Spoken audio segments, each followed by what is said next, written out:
Streaming.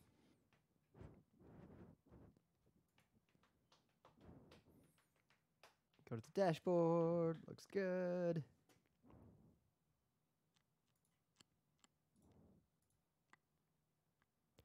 All right.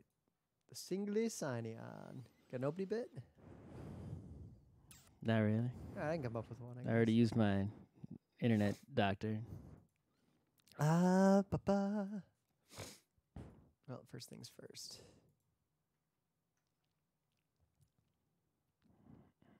Marantz is on. We're good. Oh, I got opening bit. Okay. It's Monday, October 1st, 2018. I'm Rim. I'm Scott. And this is GeekNights. Tonight, a scary tale of single sign-on. This is going to be all haunted. At the end of the month is the scary actual GeekNights anniversary of scary 13 years. Ooh. We've periodically been 13. Ooh. we've tried to be spooky on in October because October Halloween's gotten really big on the internet in like the last 8 years. Yeah. Like bigger than it might have previously been. And I gotta dress up my Twitter avatar soon. Yeah? So, back in August, it was sort of like, hey, let's go to the baseball game. It'll be super cheap. The Mets stink. They're already out of the playoffs effectively, Yep. right? Let's just go. We'll get a hot dog, right? We'll have a good time, whatever. So, That must be fun. bought some tickets, and the tickets were, $40, which is a lot of money to see El Stinko Mets in the second to last game of the season. Were they okay seats though? No, You were in like the back corner. no, this is like get into the secret club seats because that's how cheap it, right? It's a not so secret club, but it's like there's an area with like couches and stuff. I was about to say I would not pay $40 to sit like in the upper deck. Yeah, no. Why would you do that? I think it's actually more like $2 to sit up there. So back in August, I buy these tickets, and we're like, when should we go? How about the second to last? I was like, well, the last game of the season, that's a novelty, right? There'll be all sorts of like season's over stuff, as like a, thing, right? And I'm like, wait a minute. If you go on the last day of the season, which was Sunday yesterday, because we stink, we're not in the playoffs, you get a fridge magnet calendar of the 2019 schedule. They figure out the schedule, I guess, more than a year in advance, which other sports don't do. But I was like, wait a minute. If we go one day before that, it's a night game and there's fireworks. Let's do that instead. So we had tickets for the Saturday night, right? And then, like, a few weeks ago, there's like this announcement, right? It's like, oh, David Wright, who you probably don't know who that is. No, I've never really been a Mets fan until I moved here. So basically, Even then, I'm not really a Mets fan. So David Wright is this guy who played third base for the Mets for a long ass time, right? I don't think he played for anyone else, and because he played for the Mets for so long, even though they never won, even though occasionally did good, and he wasn't like this incredibly good player. He was well above average, but not like legendarily good, but.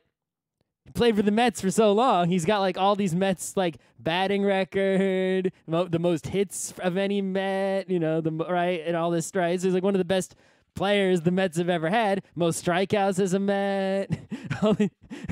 all these, right? He's like the captain of the Mets.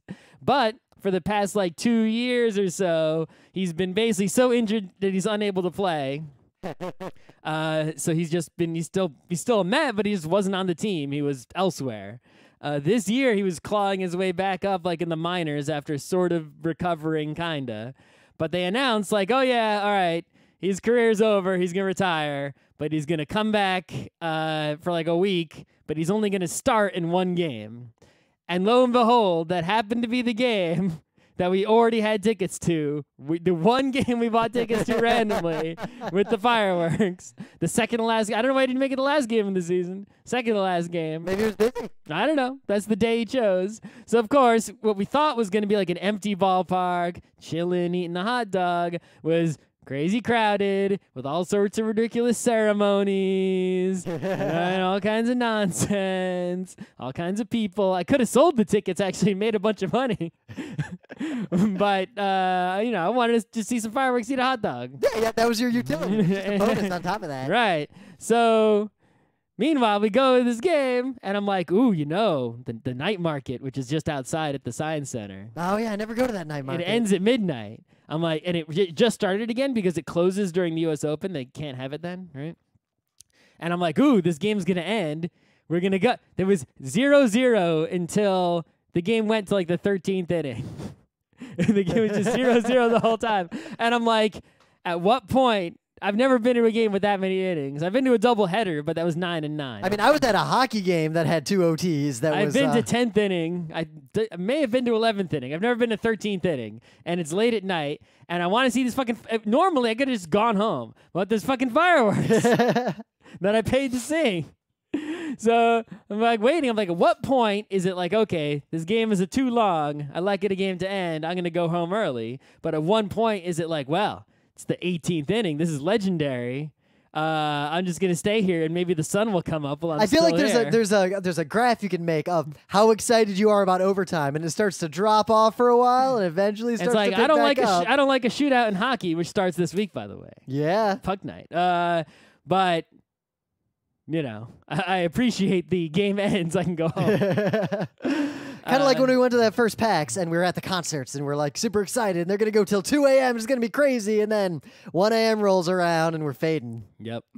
But anyway, what was even worse is not only did I wait for all those innings, then the fireworks come and I'm like, okay, I expect there to be like a real fireworks show like the ones I'm used to, right? It's like paid for by Verizon. They got money, right? I figured they're going to shoot fireworks off behind the stadium and we're going to, boom, boom, boom, right?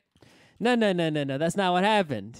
So they come, there's a bunch of people open a hole in the wall, and out onto the field they wheel out like these like little like boards on wheels, and there's like maybe 7 of them, and they arrange them in a circle with one in the middle. And I can see, like a fireworks mortar is like a bowling ball. Right? It's a bowling ball candle. Right? They're big. They're at least bocce ball size, right? They're not small. I look at these platforms they got. There's not a lot on them. Like, they don't look like there's any, actual, like, large mortar launcher devices on there. They look more like the pyrotechnics you see on, like, a stage situation. Was that just the mortar tubes and they were very far away? No, they're not that far away. We were pretty close. We had great seats because we bought the tickets so early to a stinky team before the game became a big deal. No, none of the fireworks were the kind that go up and then go boom. It was basically all Roman candle. Like, I would argue that is not fireworks. I would say it just went shh, and then they all disappeared. There was no shh, boom, not one boom in the whole thing.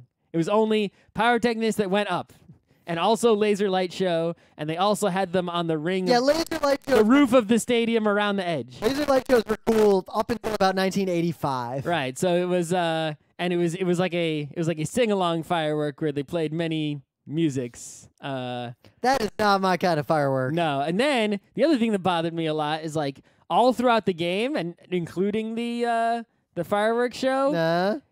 They couldn't, for some reason, they just couldn't play a song. Like every song had to be like they had to switch the song so quickly, and they would combine songs, and it's like they couldn't just play a song, right? Like it was. I don't know. Like there's the CNC Music Factory, Everybody Dance Now, and then there's that other song that every stadium in the world uses for the past however many years with the Everybody Clap Your Hands, right? Right. Exactly. Even Rim knows it, right? They couldn't do that. They had to go Everybody Clap Your Hands. That reads someone trying too hard. They were definitely trying too hard the whole time. There was not. It's like the person when you're driving, you're messing with the radio, and they listen to a song for like a minute, and then they change to another song. Anytime they played a song, they did not play a single song on its own. It was always a portion of a song cut to at least one other portion of another song. I wonder if they didn't actually have all their rights set up for the music. And also, all the music there is, non-analog, not like when you go to the Godinism, the organist. Yeah. Right. Yeah. Which is vastly superior. Anyway, you appreciate the organist when you don't have it. Yeah. I appreciate both the organist and the fact that there is still no mascot at the New York Rangers. Yeah, hopefully it'll remain that way. That's right. Mr. Met was okay, though. Anyway. I guess he's got a good head. Anyway. So what do you got in the news? So there's this thing called Photokina, which happened, I think, in Germany. Pretty sure it's in Germany. Anyway, Photokina is basically like the E3 of cameras. If you're a photography video person, like that's where it's at. It's pretty much just Expo Hall. It's mostly for the media. As a person, there isn't really a reason to go there. But if photo is your number one thing, then I guess it's worth it to go there. Right? I guess it'd be the PAX of, they have, all the companies set up also like things like interesting environments to shoot cameras in so that you can have fun taking photos, I guess. Whatever. So there are many newses there, and since, we don't care too much about photography, let's go through only the biggest big ones quickly, right? Yeah, because you care about twice as much as I do. Right. So, Panasonic, which we care about because I have all Micro Four Thirds cameras, and Olympus are like the Micro Four Thirds kings, right? But Panasonic has announced that they're putting out a full frame camera in cooperation with Leica and Sigma. Oh, I actually saw this news in multiple independent channels on my own. So it's a 3-company cooperation to make this L mount, right, with a full frame mirrorless camera. Now, before Photokina, Nikon and Canon, pretty much, numbers 1 and 2 up there with Sony, the big 3, right? Canon and Nikon both announced full frame mirrorless cameras, because right now Sony is basically the king of the full frame mirrorless, right? If full frame means that the sensor is as big as actual 35mm film photos would be, all right? On negative. Meanwhile, so I have a GX1, and then I bought this new camcorder. Right, Micro Four Thirds is like a quarter the size. Yep, and my camcorder, its big deal is it has a 1-inch sensor. That's even smaller than Micro Four Which Thirds. is smaller than both of those. Right, it's even smaller. But yeah, so basically now, because Canon and Nikon announced before Photokina they're getting in the game, everyone's got full-frame 35mm size sensors on mirrorless cameras doing 4K video and photo and everything. So it's going to be this huge battle. It's like, well, can Sony hold on? Can Canon and Nikon, with their existing, reign over the photo world, can they come in, and can now this merger of 3 companies together, right? 2, that are pretty big and serious. Can they be the king? So you got 4 different lens mounts to choose from, and we'll see which one is the winner, right? Because the only thing that the Panasonic that we use in terms of being an SLR style looking camera that shoots video, the only reason it was inferior to, say, the Sony is the sensor was smaller, therefore the light sensitivity was less, and therefore the autofocus was worse. But in all other ways, it was perfect, right? So we'll see who can, be the king of all these things now. There's a 4-way battle and not just Sony holding on to everything. Yep. In other news, there's some weird company. This is like a big deal, right? Because Leica, who makes, basically, if you don't know, Leica is a company that makes cameras that are like ridiculously overpriced because of the brand name, sort of like designer handbags, right? They're like tens of thousands of dollars, but you can get a better camera cheaper from someone else. Now, from what I've heard, they're not bad cameras. No, they just cost way too much. It costs millions of they are. dollars. I mean, you're getting it's sort of like buying a Ferrari, but a camera, right? It's not a bad car. It goes. Yeah. But one of the things about Leica is that they make one of the only full-frame digital rangefinder cameras. Like the only one is the Leica M for $1 zillion, right? You can't really get one from anyone else. But now Zenit, some weird, it seems like Leica's even collaborating with them in some way. With a Z, with a K? Zenit has made, it's some Russian company. They're making an M mount, camera. Oh no, does it have the L mount? Oh, it might have the L mount. I don't know. The point is, M with the L mount. Yeah, L mount. Leica, blah blah blah. Day after announced. Panasonic. The point is, it's the only non-Leica camera that is a rangefinder style camera that's digital camera with a full frame sensor on it, other than the Leica M. And it's supposedly, I'm sure it'll still be expensive, but it will be cheaper than the Leica M, which is crazy expensive. If anyone wins the lottery, feel free to buy me one. Yeah. And then, people are like, well, Micro Four Thirds, that's going to be dead now, right? Because, Panasonic Olympus didn't make any announcements. And Panasonic is joining this other thing. Yep. Right? Is Micro Four Thirds going to die? Well, in case you thought it was going to die, they're making a 10 to 25mm f1.7 lens, which is maybe the fastest zoom lens ever made, and that's a Micro Four Thirds lens. So if anyone wants to buy me that, it'll probably be $2,000. That'll probably cost as much as my entire camcorder. Yeah, feel free to send me one of those. It's coming out. And the only other big news is that Fuji, right? I have an old Fuji film camera. It's the what's it called? It's like the it's like the 6x9, and basically it's medium format film, but you shoot basically a normal 2x3 aspect ratio image, which is like takes up twice the normal space when you're shooting like squares, which most people shoot on medium format. Right, so you can take half as many photos, and it's like a giant rangefinder camera. It's enormous, right? A while ago, Fuji came out with medium format. They're like, fuck you, full frame, 35 millimeter. We're going medium format digital. All right, but that camera was insane price. No one, But now they have announced a rangefinder style. It's not actually a rangefinder because you can't see through it. It's just they just position the viewfinder in the corner. But it's a medium format digital rangefinder. It's insane. It's like the GFX 50R. I can't even like. It's like the film one that I have was like super cheap on eBay because it's a film camera. It does not even take batteries. It's just click, right? I think it's literally just a lens and a box, and it's huge. This is digital, and it takes pictures as big as the right. It's like holy shit. Well, there's definitely, I think, like, there's only really 3 markets for cameras these days. There's cell phone camera, which is what most people will use for most photography forever now. A cell phone camera is better than most cameras. So in order for it to be worth it to buy a camera that is not a phone, it has to be an insane camera. So market number 2, for real cameras that normal people have no business using because they don't need them for the kinds of pictures they're taking. And then there is a middle ground, and I've seen this partly because of where I work. I hear a lot of the ads that are targeted at older people. There are a lot of people who just don't understand how to use their phone cameras, mostly because they're old, and they buy these digital cameras that are one click with no buttons on them. And there's still a thriving market for those. Some of those are really good too because, well, they just set up all they're just not better enough than a phone camera. Exactly, but it's basically like if you took like my old GX1 and just put it in like auto, the most auto mode. Right.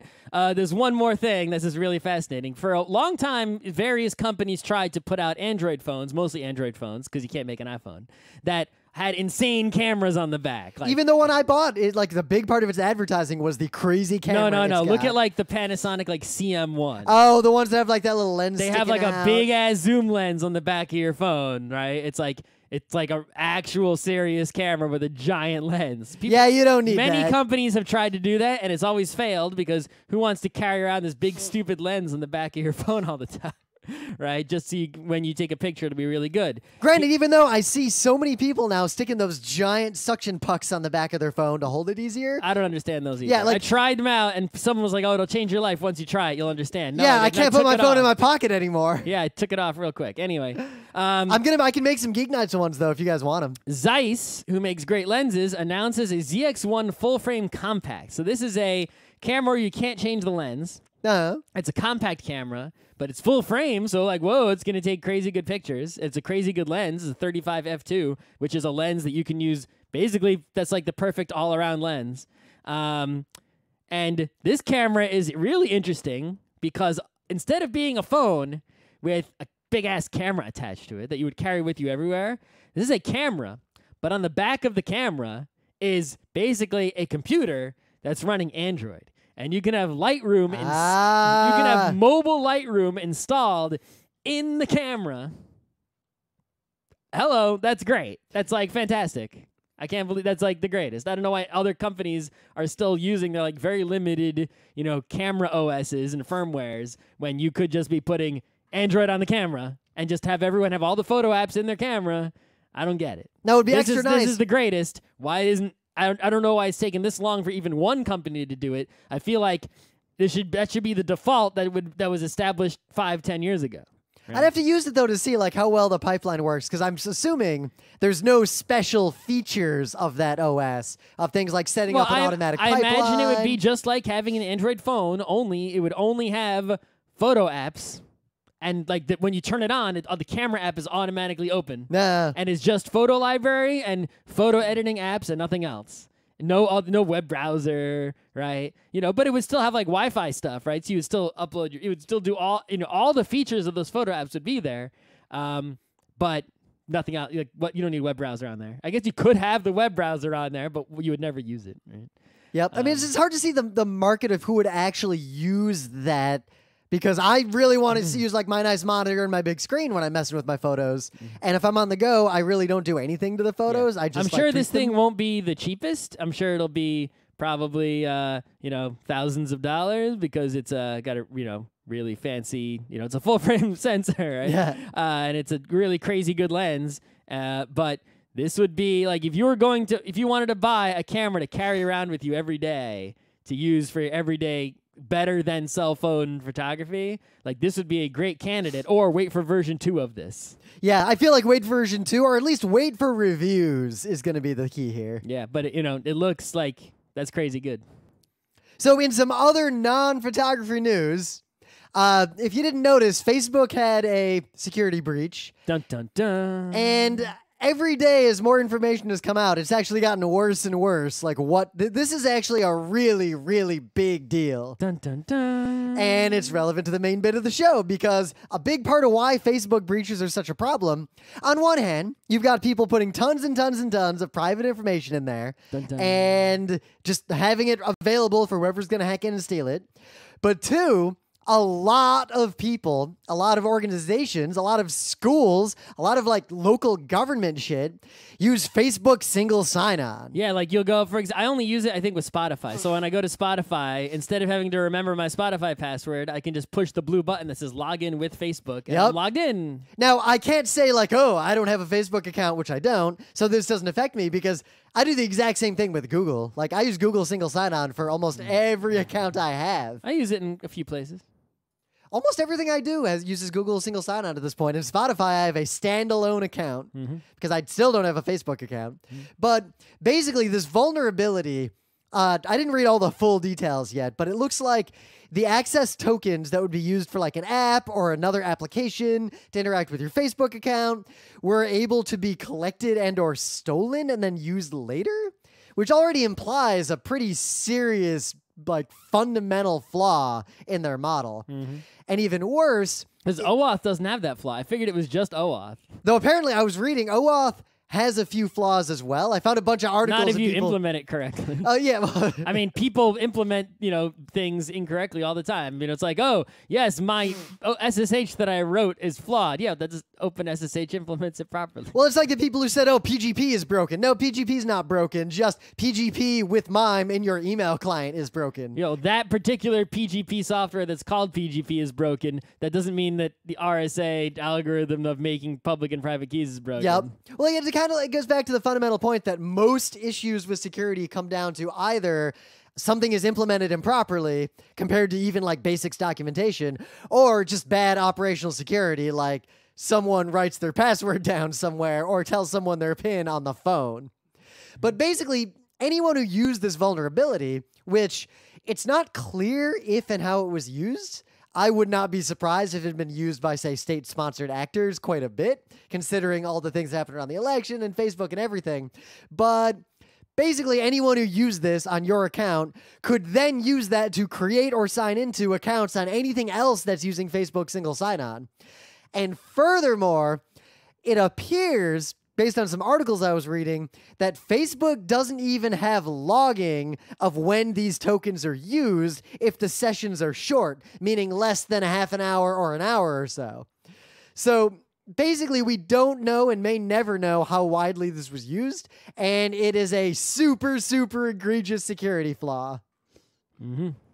So what can the average listener of GeekNights do to prevent this from happening other than just not having a Facebook account? Delete your Facebook account. Yeah, I mean... The only reason I have a Facebook account is because there's still like a GeekNights Facebook page, and I'm not sure what will happen. Like if my account is the only one that has permission to like handle it, so I don't know what happens if I delete it. The problem is even those pages, like not every person who friends or whatever that page will see every update on that page because of Facebook's weird monetization. Yeah, I know. Stuff. I don't use Facebook that much, but it's like, I have the account, the stuff is set up. I just sort of... That's it. I'm curious. What's the difference between that much and just delete it? Well, it's not. It's basically holding the account is basically holding the pages. Yeah, but I mean, like personally, like your personal Facebook account. What do you do with it?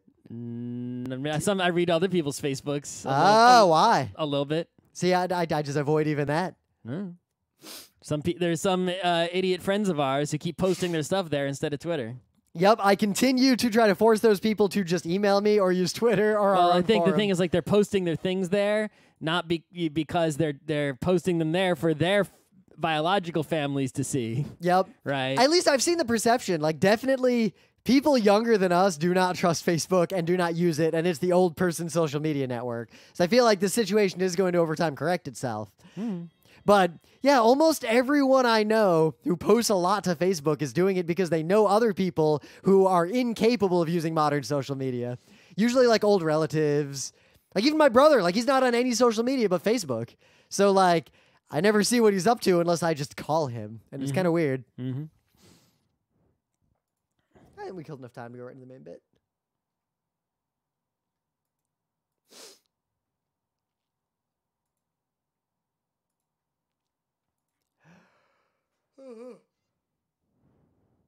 Let's get it done because I'm so sniffly. But anyway, things of the day. So have you ever played Mario, the Paper Mario, the 1,000-Year Door? The best Mario RPG, maybe even one of the best RPGs there is. It's fight me on this. It's better than Mario RPG on SNES. It's even better. I mean, not that these games are bad. I'm saying is that Mario RPG on SNES is a good game, right? Mario and Luigi, that series, especially the first one on GBA, those are good games. 1,000-Year Door is even better than those games. That's how good it is. Yep. If you haven't played 1,000-Year Door on the GameCube, play that shit. It's even as a game that is like a JRPG, it is still playable by Old Man Scott. Never come out on the Switch? Because I should probably play it. I never actually played it. You might have to like pay, and maybe it'll come out and if you like buy the online service because they're putting all the legacy games in the online service. They'll just borrow your old GameCube. You could. I don't have a GameCube. I have a Wii that plays GameCube discs. Oh. And I have the disc. What'd you do with the GameCube? It's gone. Gone. It gone. What happened? Did it die? I think when I got the Wii, I think I just left it somewhere. You just lost it? I still have those 2 NESs up there. That one of those is my childhood NES. Yeah, and the other one is the one that we won at OhioCon 2002 in the Duck Hunt tournament. Right, so neither one of those are your NES. Well, the one I won the tournament, so one of those is my NES. Yeah. And my other NES from when I was a kid, my brother has it still. But if you played this game, there is a giant bomb guy who has a happy lucky lottery where you can buy a lottery ticket. And someone, Strider 7X, I think we featured him before on GeekNights, went through 13 minutes of explaining in detail how this lottery works and how specifically it is rigged. And basically, to win the lottery in Mario 1,000-Year Door, you have to play the game for over a year of real time. And then you have to talk to that guy on the specific day between 335 and 390-something days after you bought that lottery ticket. And if you talk to him on that day, that is the day you will win. And the 4 numbers they show you are random numbers, and the whole system is rigged in a really interesting and oddly specific way. Yeah, that game, even though it's like this, I just played it from beginning to end and only got extra stuff that was easily accessible. That game has a surprising amount of, if you want to keep going, replay value. There's an area where, you go down a pipe and fight some guys, and then it keeps going down. You just basically it's a lot like the tower of enemies. Oh, in Zelda? Or Get Backers, the anime. What? I did not remember Get Backers even existed. It's just like a tournament. You go in the pipe, you fight guys until you lose. If you lose, you get kicked out at the beginning. But if you keep winning, keep going down the pipes. Yep. Anyway. So yeah, if you watch this, you'll note it. Never buy that stupid lottery ticket because then, and it also catches if you change the date to win the lottery. Because when you change the date back, the dude freaks out and makes you buy a new lottery ticket for 500 gold. Anyway, so check this out. Here is some sort of festival in China somewhere where they're playing some sort of flute. A weird-looking flute that's fat on one side. And one of the people, who I think supposedly is maybe the organizer of this event, is playing the flute upside down backwards. You're supposed to play it with the fat end near your face. There's a moment where she makes eye contact with the guy next to her, and he keeps looking at her. I don't know if he's trying to, hey. Right. So the story that I was told, I don't know how true it is that she didn't want to, ruin the performance by like flipping it around, like disturb the thing. So she like, oh yeah, the guy like starts gesturing to her like, hey. Right. So the guy tries to correct her like, hey, flip your flute around. And she's like, no, I don't want to. Right. And this is basically the story of my life, and where I'm the guy.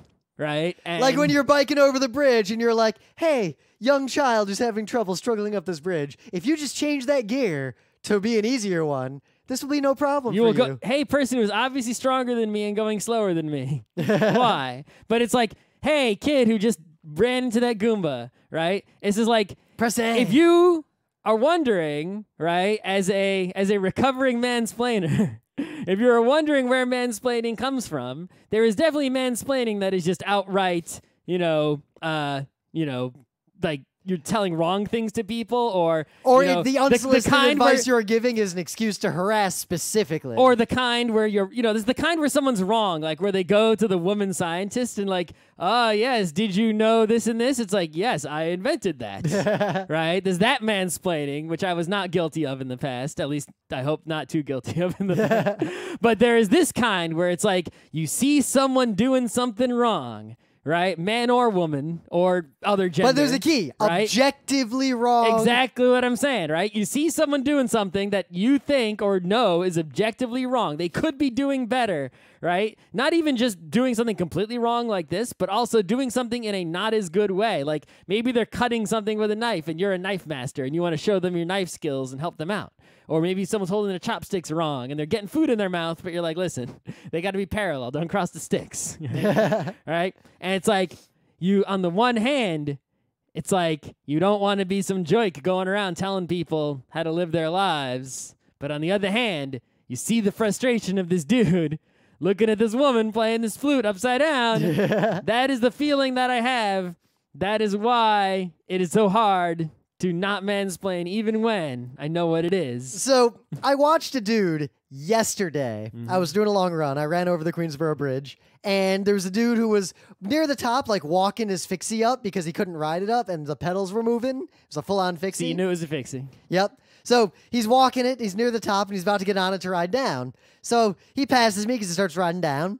And then I see him, like, force himself to a stop and get off and have to walk it down because it was going too fast and the pedals were going to start hitting him. So his bike, due to his choice in what kind of bike to ride, prevented him from both riding up and riding down hills. Yep. And yet he persists in riding this bike. I mean, was it a flip-flop hub? You could have helped him by flipping his rear wheel around to the. I'm pretty confident that anyone who has a fixie bike has no idea what that's for. I feel like they have never flipped their tire. I've seen a lot of bikes that have the flip-flop hub. You can just flip the rear tire around backwards. It's real easy because there's no gears in the way. I know, but I feel like that is still. And you're freewheeling. Based on fixie people I've talked to, it's still too much complication. I suspect that extra gear on the other side is just aesthetic. Yeah, I know. They don't know they have a flip-flop hub or what it is. But anyway, in the meta moment, the GeekNights Book Club book is still Homer's Odyssey because Scott has still not updated the website. I actually was the other day. I was like, oh, I should do that right now. And then I was distracted and then didn't do it. Yep. But we did previously talk about the Odyssey, and we're done. The last book club book was Homer's Odyssey, and our current base book club book is Arthur C. Clarke's Space Odyssey 2001. It's getting cold. I'm going to be reading a lot more books. I'm going to read this pretty quick. I've actually read a whole bunch of fantasy books because I'm trying to read all the books on my shelf and I have a digital copy of 2001, so it's not something that's dying to like get off my shelf and out of my apartment. Lately, my commute's just so short that I don't really read on my commute, so I only read when I'm sitting down like it's time to read. I've been reading more and watching crappy Korean TV less. Oh, that's good. That's a good sign. The problem is you could instead of watching crappy TV less and reading more, you could watch crappy TV less and watch all these great animated shows that are coming out that we just talked about because we judge the upcoming season of anime. Yeah, I'll get that video out soon because the next anime season starts in like a week. The fall season. We judged again. We'll let you know our complete guesses based on almost no information and even less knowledge about what those shows are going to be like. The most important thing I can say, though, is that The surest indicator that a show is bad is if it is based on a role-playing game or MMO of any kind. Yes, that is what you got to know. The upcoming season of anime is mostly shows based on MMOs and JRPGs. So yeah, otherwise, we talked about this. We didn't do the show on Thursday because I've been busy, and it's going to take me a while to sort out the pipeline to make this work because it's the most complex thing we've ever tried to set up to do on an ongoing basis as GeekNights. But basically, we're going to try on a few different shows, like maybe Thursdays to start, an alternate format for GeekNights. Right. And I know you're thinking, this is crazy. You've used the exact same format for 13 plus years. Right. And the answer is yes, it is crazy. This will probably fail. Right, we're going to try to do a show that has the same format as like sports talk radio, where you talk and then some crazy kooky listener calls in and then you shut them up and then you talk some more. Like, the Mets are bums. Hey, we're going to hear from Joey Jojo in Queens. Yeah, we lost the first game of the season. Trade everybody. Right? We're going to use that format, only we're not going to talk about sports. We're going to talk about nerdy shit. Yep. And the problem, we're just going to get some sort of technology system whereby the listener can be that jerk who calls in and we let him talk for like 10 seconds. Now, I cannot understate the complexity of this because... get some, maybe use Discord or something. This is the first time for GeekNights we've needed a PA, like a production assistant, because someone has to talk to the listener and figure out if what the listener's about to say is stupid and... figure out if they're actually going to come on and say the thing that they said they're going to say and not say, something stupid. We need a mechanism to take the howling masses of people trying to say things and pull one out into a separate private solo channel and have their audio come into the stream live. So probably with delay. Yep. I don't know. I could set up a delay circuit, but I'm not gonna to start because that's a giant pain in don't the tell ass. them that. You're supposed to tell them there's a delay, even if there isn't. If it's nothing but a bunch of Baba Booey, that'll in itself be funny. No, it won't.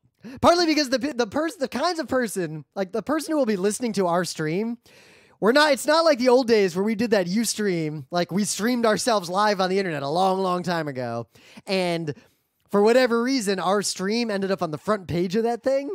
And all these well, think about how few people are on the internet then compared to now. Yeah. And suddenly all these basic normal randos showed up and saw us sitting on a couch talking. And our chat went from a message every 30 seconds or so, someone saying something, to just a flood of, what the fuck is this? Who are these fucking nerds? What the fuck is this? Right. Imagine if, it's the same way that things work these days, only the bar is way higher, right? Yep. Think about how many views you need to have on your Twitch stream to get to the front page of Twitch. And it happens sometimes for a mid-tier Twitch streamer or mid-high tier one that will, they won't be ninja level where they're #1 on Twitch for the month, but they'll have something special on their stream that brings in a crowd from somewhere that will momentarily make them the #1 channel on Twitch at that moment. And then people who've never seen that streamer or never seen that game or both will see them on the front page of Twitch next to the Pokemon Marathon and click on them, and then they'll get even more views, a second flood comes in. And that's what happened to us, only it was way easier for it to happen back in those days. Yep. In 2006 than in... It was just fascinating to see, basic internet people trying to interact with something nerdy. It was kind of awesome. Anyway. In a weird way. But we're going to try to do this, so stay tuned. You're probably going to have to use Discord, because the best pipeline I can come up with so far is a Discord pipeline where you'll get invited. You'll see. We're going to work it out. Maybe we'll just read what people type in on YouTube stream. Yeah, we will also use the YouTube stream chat and take comments from there that are good, and either I'll read them or perhaps I'll have Amazon Polly read them. Right, so I tell people not to watch the stream, but that's one time you can come. Oh, wow. Oh, big Svenda Scott. Oh, otherwise the show's going to be real boring. There's also a Patreon-specific streaming service that seems to have some of the stuff built in, but I'm not going down that road yet. Let's not go down that road. Why not? It's bad. Why not go down that road? The Patreon content is good and it's going to accelerate. That road goes nowhere. I just watched that clip again randomly. Also, PAX Unplugged is the next PAX coming up. You should go. If you're anywhere near Philadelphia or you like tabletop games or you like PAX, go to PAX Unplugged. It's coming. We will be there. We will be doing at least one panel, and we will be not going to log into I was about to log into my panel admin account instead of the PAX Unplugged website. We will be doing not one but two events. One of them will be, remember, we did a Learn to Play and Learn to Win session with Carcassonne. So we're doing it with a much more complex game now. We're going to be doing it with Puerto Rico. We are going to walk through in detail the perfect, best possible strategies to be good at Puerto Rico, teach an entire room of people how to play Puerto Rico, and then have all those people knowing all these skills play Puerto Rico against each other, and it's going to be hilarious. We're also doing a panel and details TBD, but that panel will be in the live streaming theater from PAX Unplugged. Okay.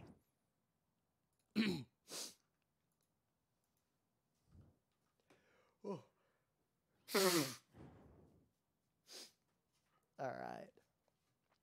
Oh, people in the stream are like, wow, Scott, I finally feel validated.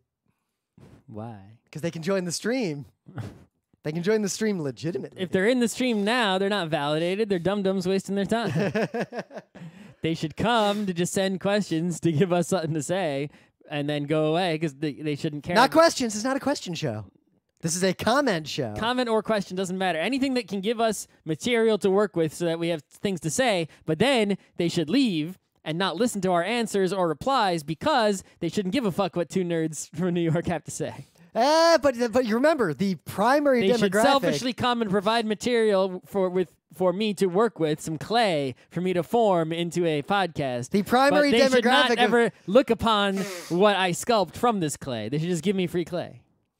I guess who really calls in to call in radio? Like, what's radio like today? It's the same sad old people who still listen to radio, or they're in the car in traffic, or, you know, they're regular callers. Like, they listen to the show every morning like a habit. No, because that's something that always bothered me as a kid, like something very specific. So the radio show, like the radio call-in shows I'd listen to, like going to school or like on a trip or whatever. As a kid, there weren't cell phones. So those people were like at home listening to the radio and deciding to like pick up a phone and dial a number to call in.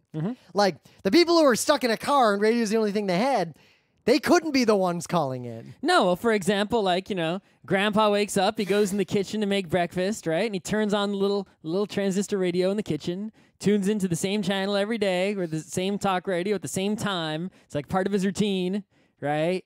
You know, sort of like nowadays people do the same thing. It's just they have a podcast on the subway on the iPhone. Yep. And there's no calling into that. So that's where that caller comes from. All right, we'll see what you guys have to say when we do this. There's a lot of work I got to do, but we're almost ready. Stay tuned. So single sign-on, because this is primarily the reason why this Facebook breach was so bad. And single sign-on has actually meant a lot of different things over the years. And there's a lot of different ways to implement it, and there's no way we're going to be able to cover all that possible scope and use case. No, but the fundamental idea is that you have some sort of computer system, and you got some username, password, login of some kind, right? Yep. Some sort of logging into that system.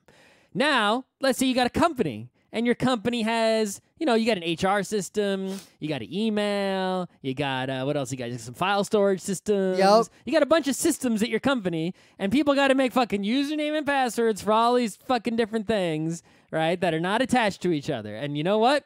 Microsoft, if you use all Microsoft, for example, or all Apple, for example, right, they have systems set up where you can have single sign-on. So in Microsoft, you'll set up an Active Directory server, and then all your other Which is basically just a fancy LDAP server. Right, it's a fancy LDAP server.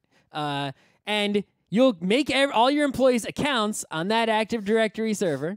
And now, if they want to log into their Windows computer, or they want to log into Microsoft Exchange, or Microsoft SharePoint, or almost any other system that you have at your company, they're using that same username and password that they set up on their, Active Directory account, and that one account controls the logging in to all the different systems of the company. Now you don't have to remember different passwords. When you reset your password once, you reset it everywhere. It's really good. It's very convenient to do. Yep, and it provides centralized control for things like policy. Like, you fire someone. I fired this person. I delete their account. I don't have to delete their account in 10 fucking different places. Yep, Joey Jojo forgot his password. You just fix it once. You don't have to go to his PC physically to deal with it. Yeah, I have to, this person has less access than they had before. Well, I can change all their access to different systems in one place. I don't have to log. I'm the administrator. I don't have to log in to 10 different places because guess what? My administrator account is also an Active Directory account. Yep, I can go to any computer as an administrator, log in as the admin, and fix something locally if I need to. Yeah, employees can just like swap computers and log in, and they'll be good to go.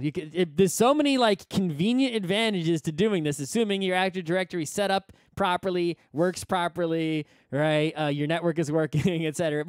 Assuming everything works. We're not going to talk about when shit doesn't work. That's off topic. But the main limitation of that is that except for maybe the fact that it's a little tricky to make everything always work. It is. Like, unless it is your job, like, AD is kind of hard to set up and get right. But not even, pretty much any system that's similar is going to have fickle problems, right? People often rarely set these things up perfectly, but we're going to assume that you did.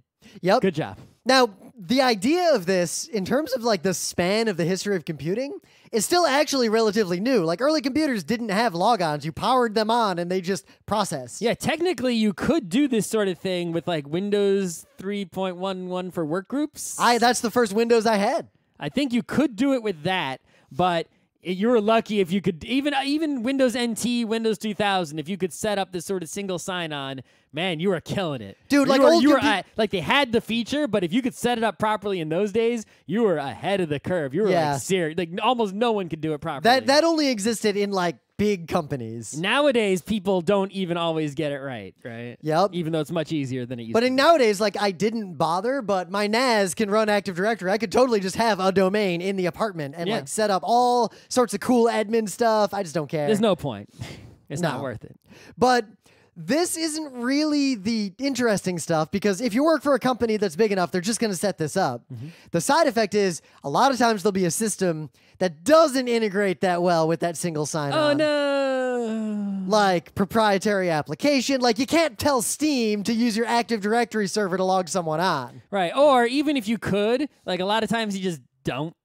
Yeah. Right? It's like, maybe you've got a system where it's like, if you're talking about this sort of thing where it's your internal employees logging in at a company, suddenly you get a system and it's like, hey, well, this system also has outside people logging into it. Yep. I've been in the situation. This system is an application that we bought. Maybe you got Adobe accounts for everybody, Creative Cloud accounts. Well, you can't really have Creative Cloud logins work with Microsoft Active Directory logins. Or, my company bought another company and now there's like 4 domains. Which domain am I logging into for which application? Oh, no. So, but all these concerns are primarily just like IT, sysadmin, network admin concerns inside of a big company. And the way you solve a lot of those problems is good operational procedures and like having someone write code and using services to like integrate single sign-on together. Yep.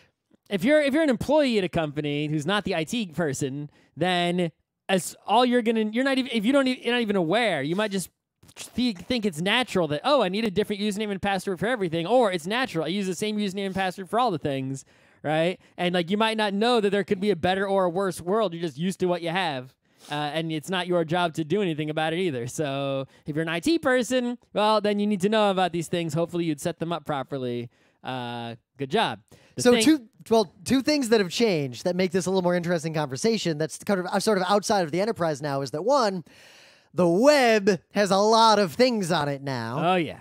And two, even inside enterprises, in the old days, you'd need a computer that runs like some specialized software to do one part of your job and like a specialized service that you paid money for. Nowadays, a lot of these things are also just web pages. Or mobile apps. Yep. Go to a web page in your company, and that's the thing that lets you do your job.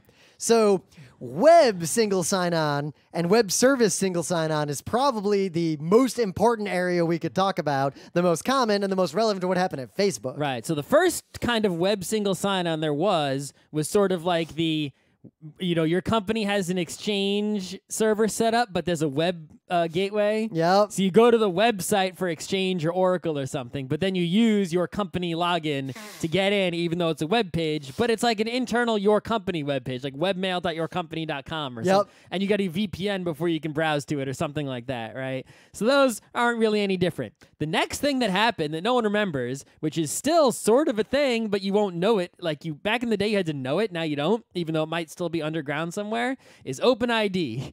So I have an OpenID account tied to my old YubiKey still. Well, I mean, your Google account is an OpenID, but yeah, but I used but in the early days, you had to find like a company that was selling OpenID services. Right. So what happened was there were all these. You would go to all these different websites and make all these different accounts, and people said, "Let's solve this.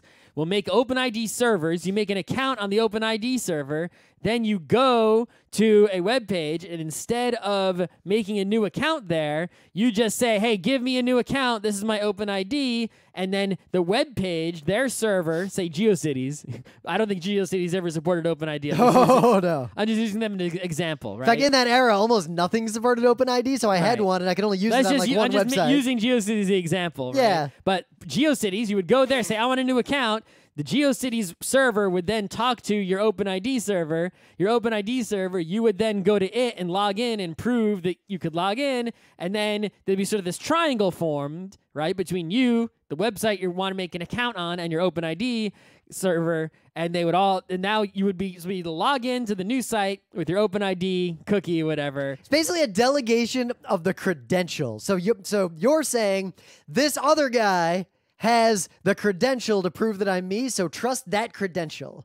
Trust him that I'm me. Right. So that was only a few nerds used it because it was hard to do. You had to like type in you had to get a server, make an account on it, then tell the website you were registering an account on, use this server, this is my OpenID account, and here I'm logged in, and it's not what many places supported it. But what eventually happened is the thing that you are using today without even realizing it is they invented, based on that same exact triangle model, right? They invented OAuth, right? And OAuth is what's used when you say sign in with Google, sign in with Facebook, sign in with Twitter. That's all the same exact triangle-shaped model. You log into Google, right? Then you go and tell GeoCities that, you know what? I don't want to make a GeoCities username and password. This is my Google account. Talk to Google. If you see someone logged in as me, then that's me. Associate me with this account, and it works, and you've used it, right? So post-Web 2.0, like in the early days of the internet, there were very few websites you would log into. Like there weren't many things where you needed an account. Yep. And you just had a separate account on all these websites. But now we both have, like, most of the things people do online are with services that require accounts these days. Yep. And the web pages are basically just like apps to let people do the thing. And this is mainstream. So normal people, there is no way on earth they will be able to remember 100 logins to 100 different services. No, they use the same login everywhere, and that's how come when you get their password, you can then log into all their stuff. And they say they got hacked when really their very simple password was merely guessed by a family member who knows them well. Yep. So nowadays, like I do this, Scott does this, we all do this. The people who got burned by Facebook do this. You can use services that most people have, like Facebook and Google, as a de facto identity store. Like you can use them as the way to prove who you are to anyone else on the internet. So my Google account is like my main account for everything. So it makes sense to use that to prove who I am literally everywhere else I go. And because Google is big enough, most people will support that. But note, this is all still just private profit-based companies providing this for their own purposes. Yes. There's also another level to OAuth, right? Because OAuth, on the one hand, this triangle-shaped architecture is used to, log into a different website using the credentials from another one. But actually what it's used for is you ever go to like Twitter and it says, you've given these websites permission to do stuff on Twitter, right? You go and you say, okay, I'll give, Flickr permission to access my Twitter account, right? That same triangle happens, but now when you upload a photo on Flickr, Flickr will auto-tweet and do stuff on Twitter as you, for you, even though you didn't do it yourself. You gave this sort of permission for Flickr, right, to do that thing with Twitter on your behalf. That's also an OAuth thing going on. But that's the important thing. So you have authorized, like there's a permissioning system built into most uses of OAuth for you to say, you can separate this application is using my account versus this application, independent of the credential you personally use to log in manually. Yep. So if one of those things has a problem or gets compromised, you can cut it off. Yep. But architecturally speaking, it's the same triangle shape. It's the same OAuth thing that's happening, the same program, the same standards of the way the tokens and the cryptography is done and everything to do all the same functions. Yep. Right. And most when it's developed in a good way, you'll be able to log in to say your Twitter account. Twitter does it in a good way, and you can go and there's a web page and on Twitter in your profile that lists all the apps you gave permission to access your Twitter account and what permissions you gave them. It's like, oh, I gave this one permission to let me log in with Twitter, but I didn't let it read my tweets or tweet as me or any of that other stuff, right? And it's like, oh no, but I gave this photo site, I gave them permission to tweet as me and read all my tweets and edit my profile and edit my avatar and, let me log into Twitter and all this other stuff. So while this is deeply important to the way the web is used today, and we don't want to go back to an era without this kind of federated authentication. Oh yeah. But at the same time, it's opened up. Without this, we wouldn't be able to have the GeekNights website automatically tweet when we post a new episode. Yep. Or if we did, there'd be a script somewhere that has our plain text password stored. Right. Somewhere. Yeah. Even if someone hacks the GeekNights server, you won't be able to hack into the GeekNights account. You'll just have these keys that are OAuth keys that can be used. You might be able to tweet as GeekNights, but then you won't be able to log in. So I'll log in and I'll just remove that permission and make new keys. And after I fix the server, so you can't get in there anymore. Right? And then that's that. But the negative is the actual details of how these credentials are authenticated, how the tokens are passed and how a session is maintained and torn down and all that kind of stuff is very complex. And there's a lot of room to fuck it up. Right. A lot of people implement things wrongly and they send keys on the wrong portion of the triangle, allowing that's usually the number one mistake is sending keys the wrong way so that someone sees a key they shouldn't see. Yep. Right? For example, the triangle method architecture is also used when you say buy something with PayPal, right? So you go to a website and you're at eStore. So you got Scott and we got the eShop where we're buying stuff. Yep. And I got to buy stuff with PayPal. So those are the three pieces of the triangle: you, the customer, PayPal, and the store, right? You talk to the store and say you want to buy something. You then go. Go to PayPal and create this transaction, and then you go to PayPal and do all the buying with PayPal, and all that PayPal sends to the store is, yes, that person paid. They don't tell them anything else. They don't tell them your credit card. They don't tell them, all right, as PayPal's implemented properly. It's secure for whatever other criticisms you have of PayPal.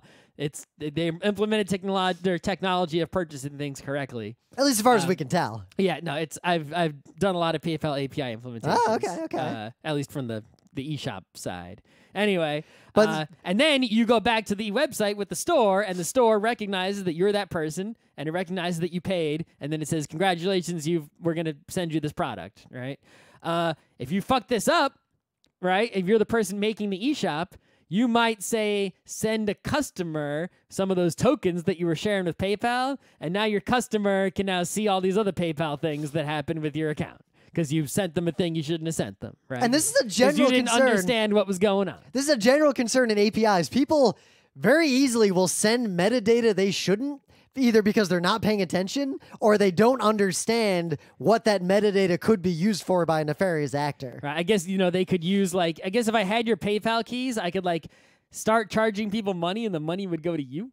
I could open up a store where you get all the money. I don't know. But the other attack vector this opens up is people don't read things. So now you'll have applications, especially phone apps, but also websites and things that'll say, hey, click on this so we can tweet. And it'll ask for full access to your Twitter. And a lot of people just say yes. Yeah, and then they go, oh, my Twitter was hacked. It's like, no, you gave some shady spam website permission to tweet as you. The vampire knocked on the door and asked if it could come in, and you said yes, please. And then it bit you. And the garlic didn't work. Yup. It threw out the garlic. It had permission.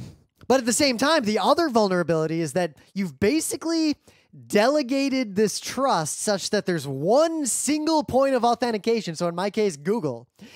If Google fucks up, I am royally effed. Because Google will, if anyone compromises my Google account, they can get into almost every account I have everywhere. Yeah, pretty much the Google, because we use Gmail, right? So the Google account is the linchpin, because pretty much if you have my email, you can recover almost anything, right? There might be some two-factor stuff you might not be able to get, but almost everything else it's gonna be relatively easy for you. Like, But even some of the I forgot two-factor my password. Recover. Go to the email. Yep. Right. But even then, like with the single sign-on, I'll go to some website and it says, "Oh, you're already authenticated. I know this cookie. You're good. Yep. You're good." It happens. Yeah, it happened with Facebook. It did. So So another problem with single sign-on, right, is that not only do you have this single point of failure where if somebody were to say access it, they can now log into, right? It's like, oh, if you have separate sign-ons and someone busts open one system, well, okay, you busted open one system. But if you bust open a single sign-on system, guess what? Now you've got access to all the systems in the company, right? If you get one user's credentials, you can now log in anywhere. You don't need to guess 10 passwords for 10 systems. You just guess one password for 10 systems. But also, if you're say Active Directory goes down, no one can log into anything. Your whole company is down, right? Only if people mess up, because I'm just saying, if you have a single point of failure, they make you have two servers if you set up Active Directory. But and also credential caching, right? But say if you log in with Google for everything, and Google goes down. Now you can't log into anything until Google's back up. It is a possibility, and credential caching only gets you so far and also opens you up to vulnerabilities potentially. Right, but you get the idea is that when you create this convenience of being able to log in everywhere with one credential, even though it's only one system with one password, you're not doing the wrong thing of putting one password on many systems, but you are it's like, oh, I'm shut out of everything because the single sign-on authentication server is down, or, oh no, someone can now access all these things because they got guessed one password. Yep. Now, so the important parts of this, like if you ever are in a position where you have to set this stuff up or manage it, is don't cut corners on implementing the APIs. Yeah. Like, if there's a standard, follow it. Use the very, very popular systems, right? Don't write your own thing. Don't make some custom thing. Use the existing stuff. Yep. Set things up with the default, permissions and everything, right? The default configurations. Don't go messing around, right? Do it the way it's supposed to be done. Right. And with whatever you're implementing, build a very robust auditing and authentication, like management and security management and permission management system, like an authorization system. Mm-hmm.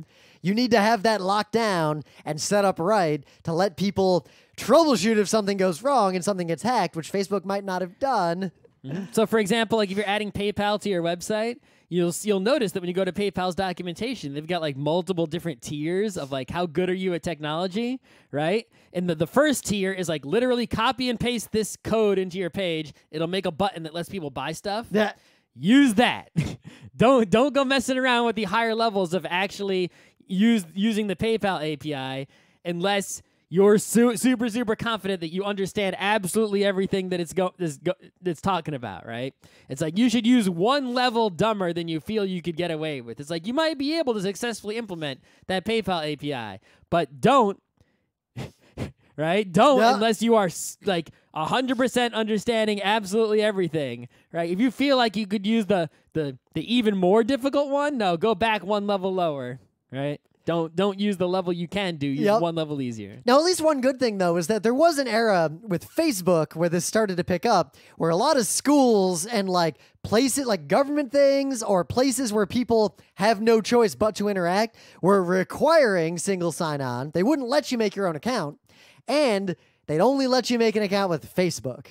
Luckily, we're kind of past that now, and most major services will let you choose from a variety, usually Google, Facebook, and maybe one or two other common services people use, and you pick which one you want to use as your primary identity, which I think is a good thing because there is no way there will be a like government-sponsored standard open ID anytime soon. I think that was good enough.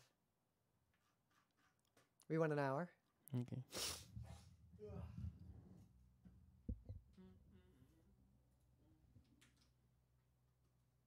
Stopping the stream.